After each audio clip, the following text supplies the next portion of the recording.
Hello friends, ఎలా ఉన్నారు? మేమైతే చాలా బాగున్నాం. మీరందరూ కూడా బాగున్నారు అనుకుంటున్నాం. ఈరోజు మా చిన్నప్పుడు తిన్న పళ్ళు అయితే మీకు చూపిస్తాము. మీలో కొద్దిమందికి తెలిసే ఉంటాయి. ఇదిగో మామూలు అయితే తీసుకుంటున్నారు. కిందనైతే ఫ్రూట్స్ అయితే ఉన్నాయి. ఈ పళ్ళు చాలా మంచిగా పండిపోయి ఉన్నాయి, నల్లగా కనిపిస్తూ ఉంటాయి. ఇదిగో ఇవన్నీ కూడాను పళ్ళు అనమాట. చిన్నప్పుడు బాగా తినేవాడిని బామర్ది నేను. మేము కూడా తమ్ముడు, మేము కూడా తినేవాళ్ళమే. బాగుంటుంది పుల్ల పుల్లగా తీయగా. వీటిని మా ఒరియా భాషలోని మా ప్రాంతాల్లోని లులుబోబా అంటారు. తెలుగులో వీటిని ఏమంటారు అనేది మాకు తెలియదు. మీకు తెలిసి ఉంటే చూసి ఉంటే కామెంట్స్లో రాయండి. మనలో చాలామంది తెలుసుకుంటారు ఆ విషయాలన్నీ కూడాను, అంటే ఈ ఫ్రూట్స్ గురించి. ఇదిగో ఈ మొక్కలు, ఈ పువ్వులన్నీ కూడాను ఈ విధంగా అయితే కనిపిస్తూ ఉంటాయి. ఇదిగో మనలో అయితే మంచిగా తింటున్నారు. మా తమ్ముడు అయితే మాట్లాడలేదు, ఆడ తింటూనే ఉన్నాడు.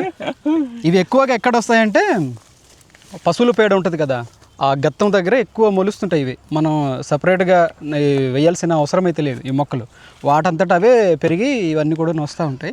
ఇవంతగా పట్టించుకోరు. మనం చిన్నప్పుడు ఇవన్నీ తిని ఉన్నాం కాబట్టి వీటిని మీకు చూపిస్తున్నాం. ఊర్లో కూడా చిన్నపిల్లలు మాత్రమే తింటారు, పెద్దలు అయితే అసలు ముట్టుకోరు వీటిని. అది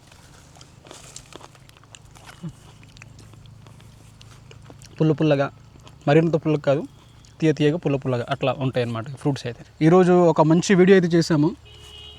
ఈ గుమ్మడి జావా తర్వాతనేమో ఈ జొట్ట పీకలు, బొస్తూరు పీకలతో కూర చేసి ఇదంతా చేసాము. పూర్తి వీడియో అనేది కనిపిస్తున్న లింక్ పైన క్లిక్ చేయండి, వస్తుంది చూడండి. మీకు నచ్చితే మాత్రం ఒక లైక్ అయితే ఇవ్వండి. ఇట్లాంటి వీడియోస్ కోసం మన ఛానల్ని ఫాలో అవుతుండండి. మరో వీడియోతో ముందుకుంటే అంతవరకు సెలవు. Bye friends.